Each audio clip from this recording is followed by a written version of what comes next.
Chow Jin serves as the CEO and Executive Director of Nirvana Memorial Park, Kuching, a family-owned business where he represents the second generation. He earned his bachelor's degree in marketing from Australia. Initially prepared to inherit the family business, which at the time supplied corporate shirts to government agencies, Chow Jin faced a reality different from what he had anticipated. Come the financial crisis, and my family ventured into this kind of business. So actually, I just think it's just part of life, and I'm very curious about what you call the journey to death. So I treat our life as a journey, right? The final destination, everyone is the same. So the industry actually gave me an opportunity to understand a bit more in life and death. In the evolving landscape of final rites, Chow Jin's Memorial Park stands as a prominent provider of cremation services, a method increasingly chosen by many for their last farewell. Reflective of a shift in societal preferences and rituals, this park not only offers cremation, but does so with a notable distinction, setting it apart as a significant facility in the region.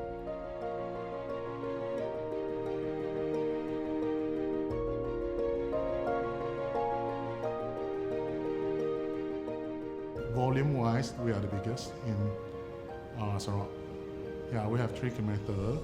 So monthly turn like 60 to 70 cases. Within the solemn grounds of the Memorial Park, the crematorium supervisor holds a pivotal role.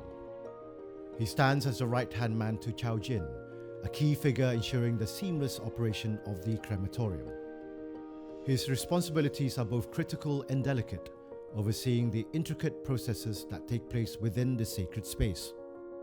Andy's role is not just about operational efficiency, it's about maintaining the sanctity and dignity of the final rites.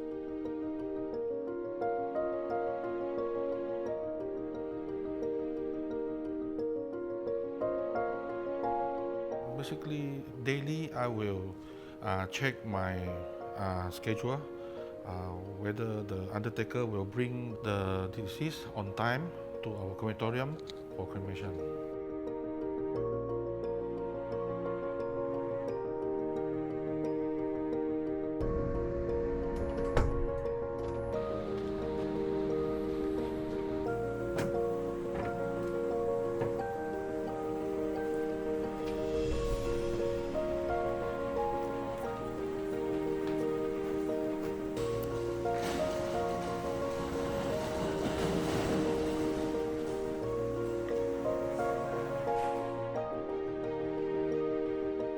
Once the undertaker bring the deceased to our crematorium, they will do a ritual with the family.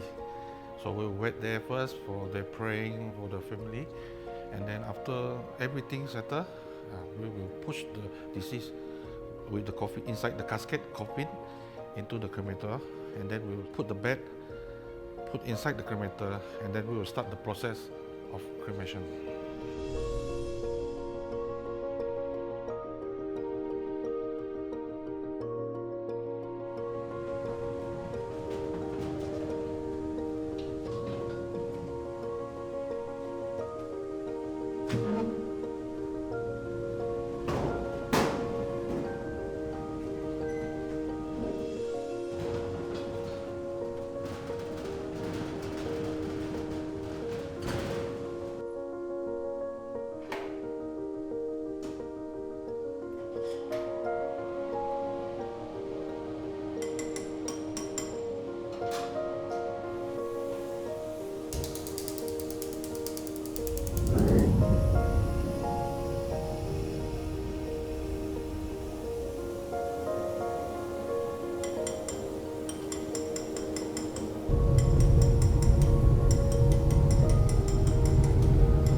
Maybe takes 3 hours.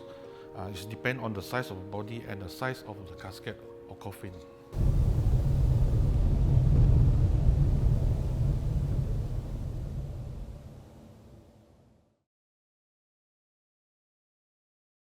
However, it's important to delve into the traditional customs of Chinese funerals, where cremation is not typically a part of the ritual.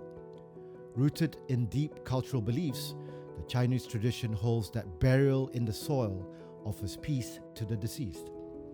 This practice is intertwined with the ancient philosophy of the 5 elements: metal, wood, water, fire, and soil. Humans are believed to be aligned with the element of soil, signifying a profound connection to the earth. This belief carries the notion that in death, just as in life, there is a natural cycle to be completed. Thus, by returning to the soil, the deceased are believed to complete their journey, finding their final rest and tranquility in the embrace of the earth. 传统华夏文明呢，我们认为死后要入土为安，所以我们一直都是土葬了，没有火化。当然火化是主要来自印度的这个生活习惯。后来我们佛教传入中原，也把这个火化葬礼带进来。当然那时候只是僧侣和尚们用而已，我们普通人是不火化，都是用入土为安的。火化呢，2000年都不被我们所接受，但是近年来呢，开始被我们接受了。主要原因是因为，第一，面对子孙后代的膜拜问题，如果他是8代祖先，怎么办？他无法在清明节完成，那你火化的话就可以省略了，我平时都可以去拜。第二，你只剩下1、2个儿女、2、3个，他们都要工作很难去进行的，不像古代生来整10个、20个，这不一样的。第三，土地问题，现在土地越少，那你如果每个都土葬的话，面对土地问题，那就有很多人就认为火化能够解决这个问题，因此就盛行火化。In the past, okay, traditional way, of course, using the woods, right? Okay, that takes 1 to 2 days and is incomplete. And actually, it produces a lot of pollution. Yeah, they even throw in the old tires, right? Yeah, but now the cremator is more advanced. Actually, require minimum diesel, whereas diesel run engine. So a little bit in diesel, probably like 20-30 liters. Yes, it's enough to cremate the whole body. As for coaching still very traditional. So 10 years ago, it's very rare for someone for Chinese, to choose cremation over burial. The younger generation, they are more open-minded on this. As you can see, cremation actually quite simple, simple process.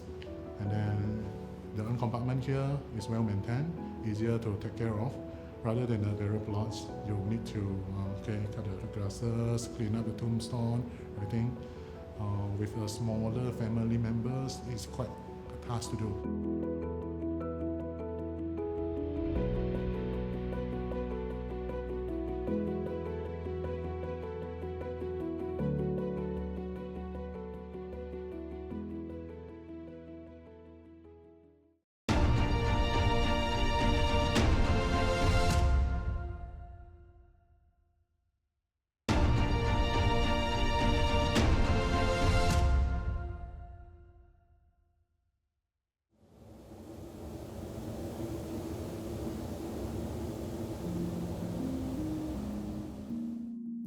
Every cremation process must be properly operated, with temperature being a crucial factor. For every half an hour, I have to go to the cremator there to check Celsius, add temperature, 800 Celsius to 900 like that, 800 to 900. So it's the most properly for cremate the body. Actually, depend on size. Yeah, somebody like me may take longer hours. Someone is more skinny, probably 2 hours should be enough. And then we will need a period of 30 to 40 minutes to cooling off.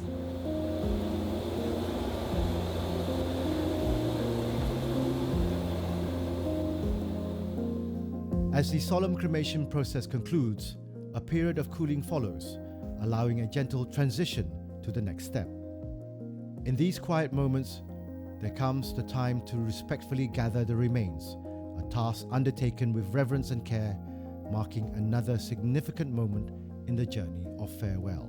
Actually, unlike those shown in the movies, ashes is not ashes. Actually, it's bone chips, large bond chips, so we can pick it up from the woods and the nails and some of that stuff.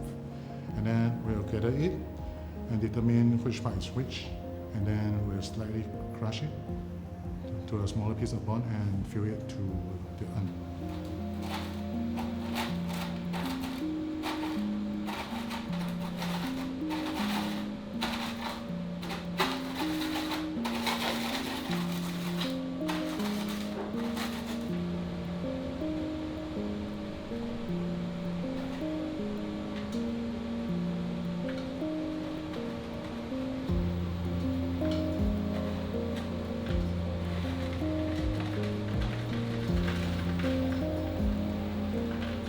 Traditionally, Chinese like to place it like someone just like this. Yeah. So the leg bones go in first, and then top with the back bones, and then scalps. But nowadays we cannot differentiate all the part aside from the skull. The skull is the hardest part, so it usually remain intact. So we will place all the other bones in the urn first, and then place the lastly, put that piece of skull on top of the ashes. Yeah.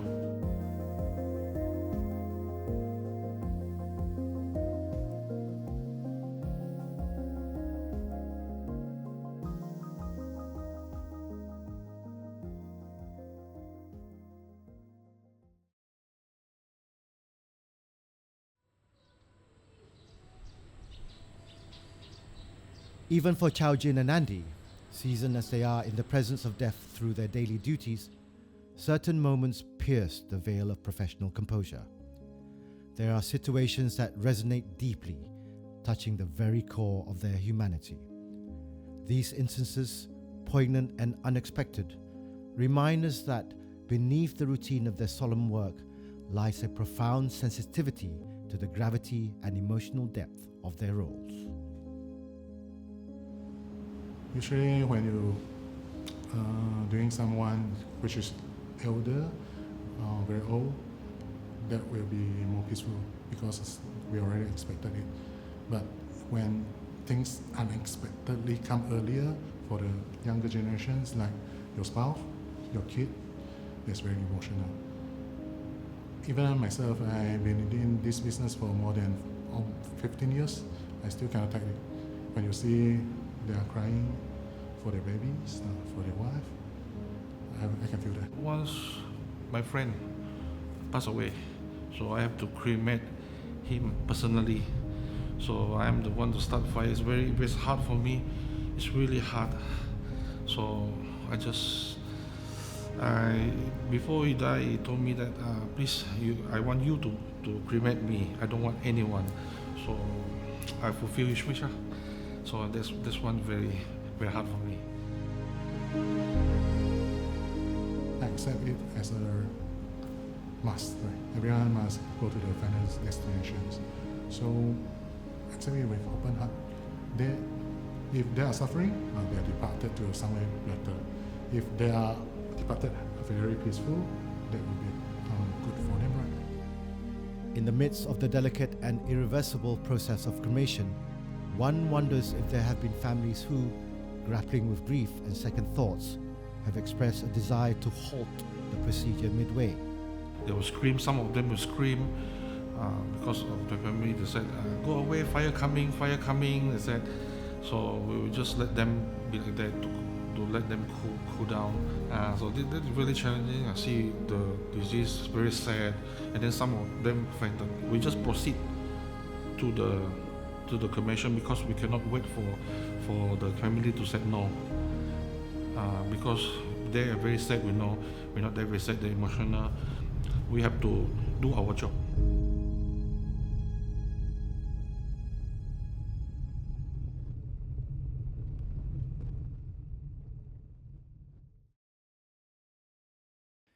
Each time he encounters such emotionally charged situations, the weight of experience never lessens for him. Yet, as a crematorium supervisor, he is bound by a deep sense of professionalism. The most challenging time for his entire career is none other than the COVID-19 pandemic era. That time boss tell me, you want to cremate COVID? I said, okay, boss, I will do it. So on the first time in Kuching here, we Nirvana here cremate COVID. So I'm the first one to take the lead in the cremation COVID case. So very challenging. We cremate on midnight. That time, because the body can be released on midnight from the hospital. We have full equipment. If we not follow proper procedure, we cannot cremate. Not comfortable, cannot move because very hot inside. So because of the procedure, we have to wear the PPE. So we have to wear, because we have to wait for, we have to stand by earlier to wait them coming. So inside already wet.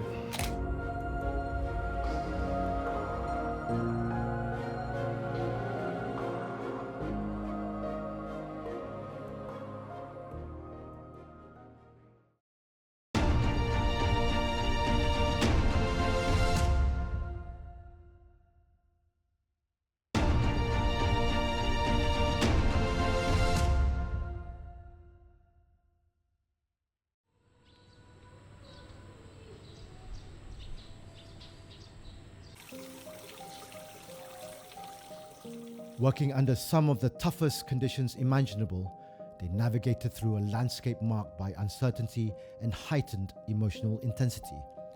This period tested their resilience and commitment as never before. Yet, it also brought a profound appreciation for the fragility and preciousness of life. So you have to think of you yourself. What is the meaning of life to be in this world? You do something good, something meaningful, something beneficial to the world. And then after that, you completed the missions, you will go to a place to claim your rewards. That's what I think of life. If I will tell them, if you cremate me and then you scatter at the sea, you don't get sad, because life's short. When we go, this means nothing. So if you live, you continue your journey. You forget about me. Yeah, I don't want them to suffer, because when we work here, we see a lot of many people grieving for their past one. So I just hope that my family will not like that. I will let them say, okay, just you continue your life. Don't be sad. Some of them very emotional. Some of them can see clearly the picture, and some of them they were grieving for. I ever see that already 100 days pass. Their family still cry. I just hope that you all can proceed with your life. So maybe I will advise them, if they want to listen, they listen. If they want to get emotional, I just let them be, because it's their feeling. So I just say that we must precious this moment, what we have, our family, our friends. One day we gone, nothing, zero.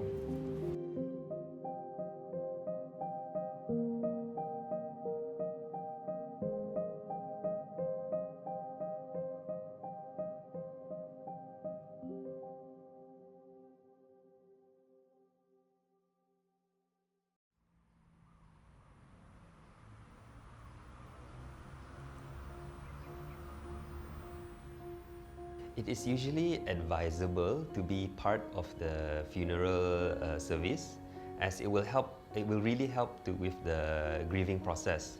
Because if they are not there, it will complicate the grieving process tremendously, actually. And we can see it happening during the COVID-19, as a lot of people are not are not allowed to see the funeral services in person, and it affected a lot of people.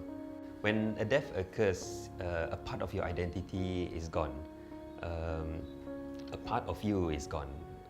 My advice would be that for those people who are going through these kind of things, they simply just have to allow themselves the emotions. So allow yourself to cry, allow yourself to be sad, allow yourself to be angry even, but always remember to be in moderation. There's no timeline when it comes to grief. Sometimes for some it could take a year, sometimes for some it could take forever. But one thing you can remember is that when you lost a loved one, grief is going to be with you forever actually. There's this model called the Tonkin's grief model. So basically what it means is that grief does not disappear. Instead, we grow around the grief.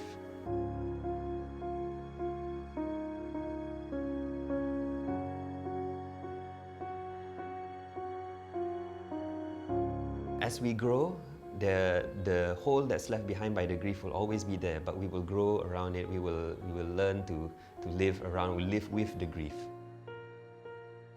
Try to avoid holding it in or suppressing your grief.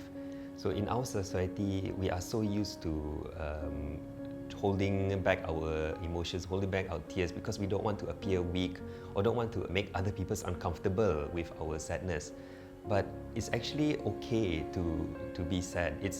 This is the time when I would like to say to you to be kind to yourself. It's okay to be selfish once in a while. Right? All these emotions that you're feeling is totally normal. However, if the pain is too much and you need someone to talk to, find a friend or a family member, or if you want, you can even come to our center here at the Hati Center to have someone to talk about your grief, or if you just want to find a place to relax or distract yourself from the grief, it's okay, it's fine. It's okay to not be okay.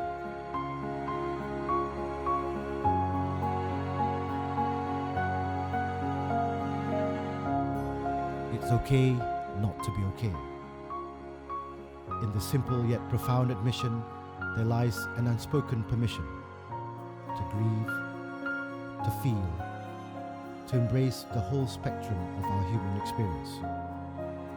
Through the artisan's hands, the gravedigger's shovels, the comforting words of a grief counselor, we've seen the many facets of farewell, each a reminder that in the heart of loss and letting go, there is a space for healing, for being, for simply existing in our state of being. We are not alone, and in our journey through it, there is hope, understanding, and perhaps a gentle peace.